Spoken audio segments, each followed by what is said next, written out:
Hey everyone. So we haven't done one of these in a minute, and I think it's important for us to kind of come back, ground, and try to figure out a little bit of stuff. Obviously, some of the segments we've done tonight have been a bit spicy, and that's okay. But what I want you all to understand is that there is a way in which, as we've been talking about this subject of Zen and what it could mean to leftism, I have to reiterate that this, again, is not a religious thing. This is simply us talking about how the philosophy of Zen Buddhism, at least as I have practiced it, in both monastic training, working with a teacher, etc., may be helpful for you. And that helpfulness is going to be partially twofold. One part is going to be the notion of how is this useful from a psychological perspective? That is, how is this beneficial to you? Because I think that's a huge thing, right? How does this stuff affect you at a psychological level? And what does it allow us to do in a larger sense? Okay? Now, as far as the psychological claim, my belief, my experience, my history is that Zen Buddhism, Zen practice, focused attention meditation combined with right thinking, right understanding, is by its nature a means to become more able to deal with emotional reactivity.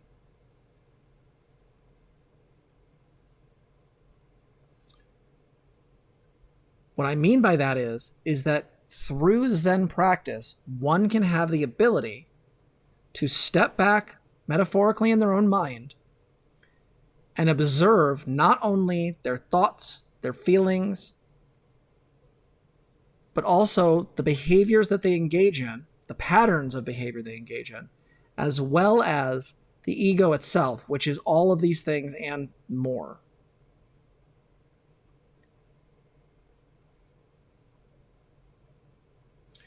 So when we say that you should engage in some sort of practice that is reminiscent of this, I can only tell you what was useful for me. To me, in my order, we had a couple different ways of engaging with this stuff. And through the ways that they did this, the ways that meaningfully allowed them to engage in the world,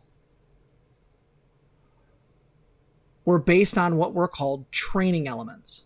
Remember, from my Zen master's perspective, everything is a cult. You just have to pick the right ones. And so the idea is that when you look at these types of discussions, you see a lot of people saying what not to do, what is bad, what is terrible, but not a lot of people saying what to do. How does one improve their way of being and their effect in the world, right? This is kind of what we're talking about. It's very easy to come on the internet and just start talking shit from the perspective of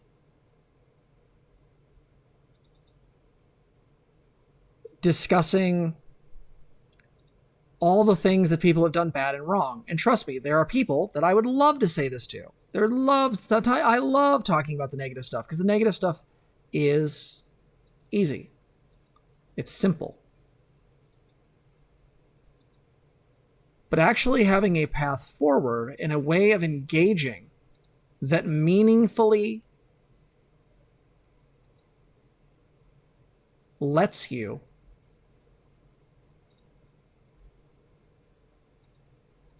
continue to follow your own ethics, your own ways of being,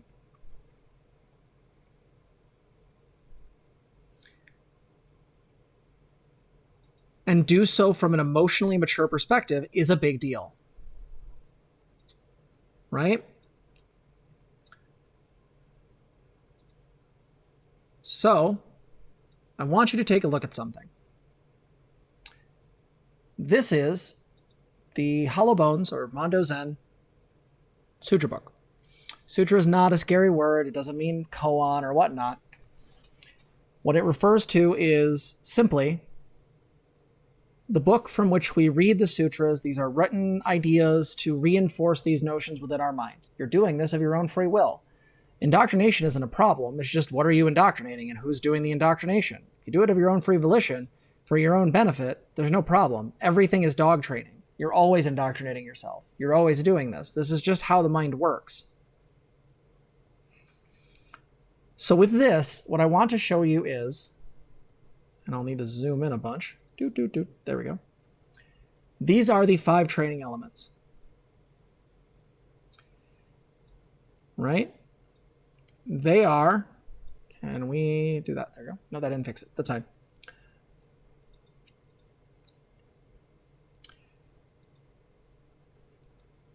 Sacred stewardship, philosophical and cognitive reindoctrination, emotional maturity,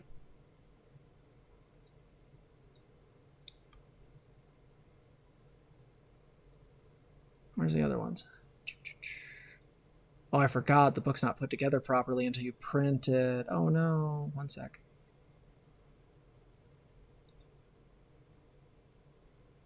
Oh, there they are. Over here. Nope, over here. Conscious embodiment, right there. And genuine insight. My order argues that the notion of cultural poisons, that is, things that negatively impact us and negatively keep us from being able to awaken, whether you mean that as a genuine sort of spiritual awakening or whether you mean that in a growing as a human being, by definition, are these 3: denial, cynicism, and hypocrisy. Claiming that your behavior is exemplar is not based or good-pilled. So let's go through these because I want to share them, and then we'll kind of talk about the nature of feeling a little bit towards the end. Sacred stewardship is defined as, what does the stewardship include? How am I as an individual fulfilling my commitments to stewardship? That is, to steward things, whether that's the earth and the environment, my family, the people I care for, my community. And am I acting in integrity with those chosen responsibilities? Do my words match my actions, etc.? How do the patterns of my consumption affect the earth and the environment I live within? Obviously, we can't change everything. Capitalism doesn't allow that. But we can make some changes. How do we do that? On what do I spend my energy and money? Right? What do I spend my time on? How does stewardship relate to community? Does a good steward have an organic standard? Do I take my stand, and if so, where? This is an important point with the stuff we just talked about. You can say you're against conservatives, but what do you do to fight them? Next, we have philosophical and cognitive reindoctrination. How do I, as a contemplative being who seeks to understand and walk in conscious spirituality, or I would say self-actualization, think differently? What are the core statements about my spirit, my consciousness, or in this case, my being, that I base my thinking upon? What story do I tell myself and others about these deepest qualities of myself, or spirit in the case of a spiritual understanding? How does this story influence the behavior in my life? Do I choose clarity and wisdom and non-judgmental awareness, and the warmth and compassion over self-righteousness and selfishness? This is a good point. You want a world where people are compassionate and not judgmental. Are you willing to actually make that? Do you start with yourself? What do you have to change in your thinking, your understanding, your way of being that would allow you to do this? Next, emotional maturity and integrity. Am I capable of experiencing the deepest feelings of fear, sadness, grief, and compassion which underlie my normal conditioned reactions of anger, or in this case violence, and shame? Am I then willing to choose to respond from the truth of compassion that this deeper realization brings forth? Now, that's the important part we're going to come back to tonight, but I just want to bring it up now. Do I realize that I choose my reactions to feelings? And am I willing to make other choices? Am I willing to stay mindful and watch a negative reaction, like anger or shame, and manifest, and then skillfully compassionately choose another response? We'll come back to this again. Do I realize that the angst of negative emotional reactions as liberating emotional koans? What that means is as something to be solved, a riddle, a way of growth, rather than something that traps me. There's opportunity in your suffering. I know that sounds weird, but within your suffering, there's an opportunity of growth and realization. That's huge. Keep that in mind. Am I, and embrace the opportunity for Mondo Zen transformational practices. My Zen master loved upselling. Do with it what you will. Meditation and some therapy can definitely help. Am I willing to enter into a transformational awareness and actually change the way I react and feel? Again, coming back to that. Conscious embodiment. Am I comfortable and at ease in my body? Am I fit and ready to respond as a warrior who might need to defend his or her family or their family? Do I delight in this body enough to give a dance performance at the drop of a hat?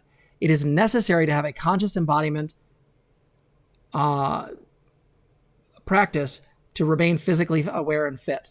This is a big deal. We're not saying this as an ableist sense. You don't have to be, this incredibly fit bodhisattva warrior. What you do have to do, though, is be in your body. A lot of people live in their heads because they think it's safe, but it cuts them away from all the good stuff. A good help for this can be things like yoga. Being in your body, This is something we do in therapy. Sometimes I have to get people into their bodies because that's where the trauma hides. That's where the difficult stuff is. That's the stuff we have to get into. Genuine insight. Have I tasted the pure, sweet truth of divinity within myself? We'll come back to this. Again, it's flowery language for flowery situations. But the reality is have you actually tasted true self-awareness? Have you actually experienced clear, deep heart mind? Have you experienced the depth of you that goes beyond just the ego and the self? Do I consider my personal insight and self-realization adequate? Have I experienced the freedom that is promised and offered by all the contemplative traditions? Not just Zen, but Taoism, etc. Where could the kingdom of heaven really lie if not within me? You don't have to wait till you die. You can simply decrease your suffering through understanding, through practice, through healing, through growth. And I don't mean healing in some magical, mystical sense. I mean genuine therapeutic healing through use of therapy and other modalities. This is not spiritual mumbo jumbo. This is a rational look at personal growth. Got it? So when we're talking about this, how does this work? What does this look like? I would argue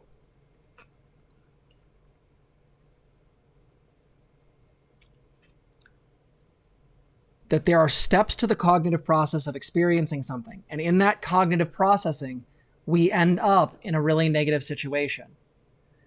We're going to go through this quickly, and we'll talk about it more when we actually go through some of the koans we use to understand this practice. We're going to be doing those in another time, and I want to be really clear, you're going to feel silly, and that's okay. So here's what this process looks like. So when we talk about feelings versus thoughts versus actions, the reality is that a feeling, in my mind, is a combination of bodily sensation and a cognitive awareness of sorts, arising either from within the mind or due to circumstances. Right? Thoughts are just spontaneous meditations of the mind. Sometimes they come up due to associational logic. Sometimes they come up as intrusive. Sometimes they come up in lots of ways. But the reality of them, regardless, is that a thought is just that. It's a conception. It's just ephemera. This is why we said in another segment, what you think about, no matter how horrific it is, as long as it doesn't lead to action, I don't care. Thoughts aren't things to be afraid of. Actions are. People can think about enacting fascism all they want. Tankies do all the time. But the reality is that I don't care about that. What I care about is their political actions in the world, the material outcomes of those thoughts. Because their actions are going and working towards that outcome. Got it? So, looking at this process, let's just go through this. So if a feeling is sort of a fluffy thought. It is either through awareness has brought up thinking, which is bringing up an emotion, or some sort of internal process has then brought up this feeling. Regardless of how that is, as we've said before, your feelings are valid. Your reactions to feelings are not. So in this process, this thing that I'm trying to share with you, the idea is that there's a difference between reacting and responding. Here's the order of operations. Circumstances arise, either within the mind or in the external space of reality.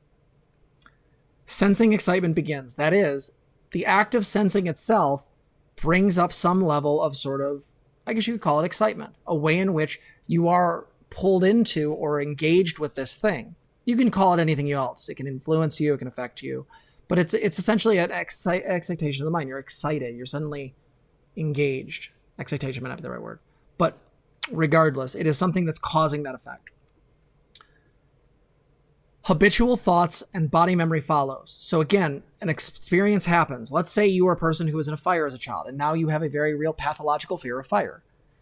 If you see a large bonfire and you suddenly feel a huge, tremendous amount of anxiety well up in you, your body reacts and goes into this. We know this from studies of PTSD. People who are experiencing a flashback are not just having a bad fucking memory. Right? What's actually happening is they are, at some level, reliving what's happening. The parts of the brain that are active are actually them in that moment again. Not just in the memory, they're literally going through the trauma again.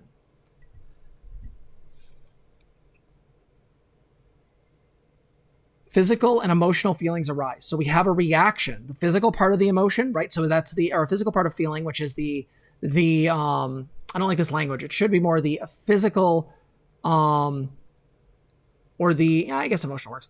Emotional aspects, the feelings base of it start to arise, right? In the case of this, if you want to understand physicality of a feeling, think about when you're nervous around you're someone you have a crush on. You get those butterflies in your tummy, have a hard time breathing, all that good shit.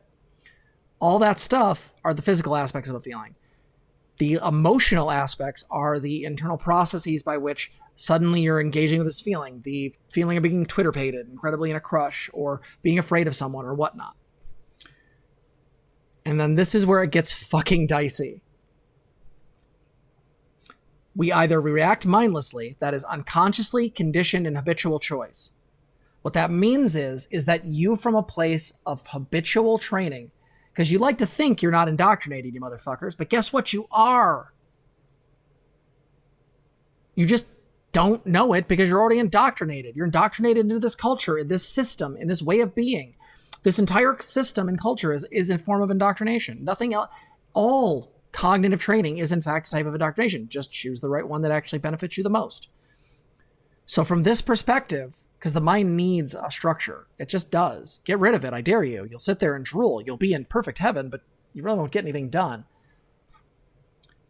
So what happens is you have a mapping system that was given to you by parents, teachers, and various other people in your culture who had no fucking clue what they were doing. And because of that, you may have been told that certain feelings, certain things you were experiencing were wrong or bad. So maybe you were a kid who was told you were never allowed to be mad. So now you either subsume your anger, you just throw that shit underground and bury it, or you explode. Those are reactions.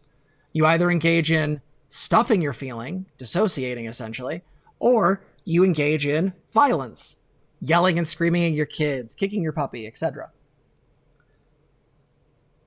This leads to unconscious habitual reaction. You pull something from your past, something out of your ass, and you act from it. Information is blocked. That is, you don't get the actual information embedded in the feeling because emotions contain fucking info. Your feelings are trying to tell you something. I know that's hard to understand, but your feelings are not these just irrational things that you should try to fight against. They are things that actively have real information for you. And then ignorance prevails.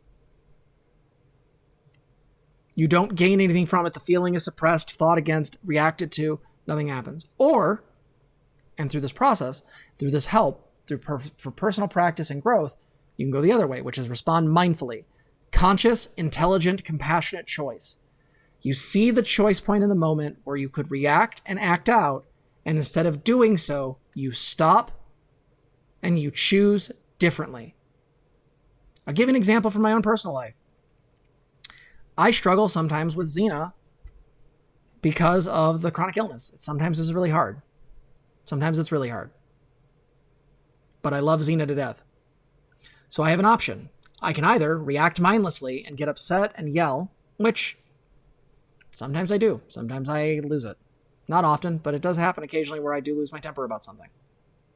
Not a fan of it. Or I can do what I did today, which is dig deep. I'm not stuffing the feeling. I'm not getting rid of it. I'm not pretending that I'm not frustrated and scared and hurt. I look at those feelings, I take the information from them, and then I respond mindfully, consciously, and try to engage with it. So instead of barking or deciding to, have a negative reaction towards my partner, instead, I stroke their hand and try to make them feel better because they're in the midst of crying because their body isn't working the way they want it to. Instead of choosing violence and harm, instead of choosing a moment where I could get out that reactivity, but in the process, make them more, afraid or bothered or upset. No, instead, you choose compassion. You choose to do the thing that's right for both of you in the moment, even if it's not the thing that feels reactively good. Now, it says here, Mondo koan and awareness and intervention. And what it means is, at some point, we'll talk about this, is how to create a koan from this Dharma's perspective. And koan in this context is the idea that you are taking a thing from your life, a thing you know will happen again, and we're going to build a koan. That is, here's what normally happens. Like, let's say your mom doesn't listen to you about being trans, and you guys get into fights, and you don't talk to her very often now that you're in adulthood. So instead of getting into the same pattern with her that you've been with her for 20 years, yelling, screaming, doing the thing, instead you drop in, you stay present, and instead you look at her and say, like, Mom, I really love you, but this can't continue. I can't keep being around somebody and being pulled into a situation where they don't see me for who I am. I'm a woman, and this is who I am. Conscious, compassionate maturity, boundaries, and understanding. From this, genuine, fearless concern is experienced. That is, you experience the underlying thing from all feelings. From this Dharma's perspective, from my perspective, all feelings underlying them are care. Fear. I care about myself and I care about other people and I don't want harm to come to them. Sadness. Something I care about is not going through a good thing. Maybe me. Right? Happiness. The thing I care about is really cool and I like doing it. Every feeling underlying them is compassion and care. That information is gained. Where is the care? What is my goal here? What is my actual meaning? And wisdom and compassion prevail.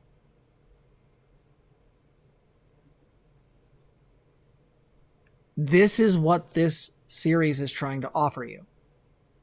My goal is to offer you an opportunity to be able to understand this process to such a degree as to be able to stay present in your life so that we can enact real political change without being sucked in to the constant reactive bullshit that the online left gets into, or the ways in which reactivity is used as a way to make us look negative, bad, whatever. All that old SJW content is just taking people's emotional reactivity, which those feelings are justified, but weaponizing their reactivity.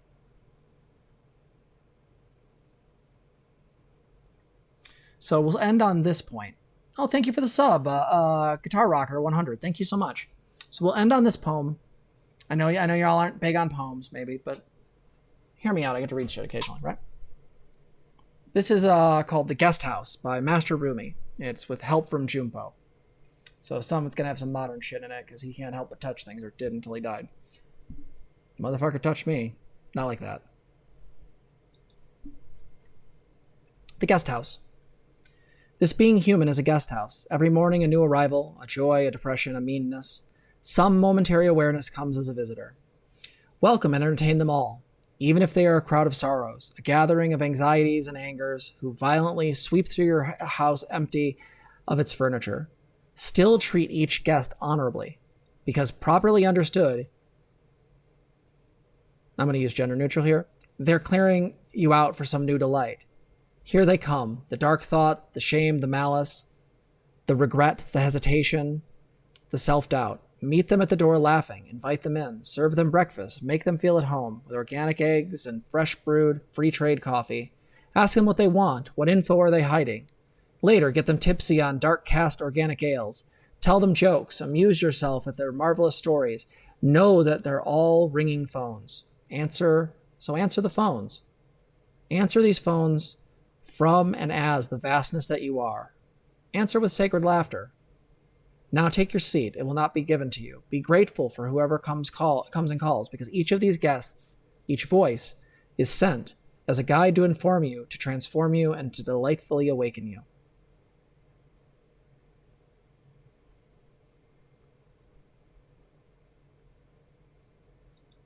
So you have a choice. You can let cynicism and denial and all that stuff win, or you can work to try to improve yourself and not engage in this shit anymore. It's not easy. It's still a struggle, and it's a lifetime of learning. But you know what's great? You find real relationship. You stop getting in your own way. I'm not trying to sell you down the river to the order, though I think they've done some really good improvements about inclusivity. My goal is to offer this to you because it was one of the things that saved my fucking life. It's very likely that I wouldn't be here today if not for Hollow Bones.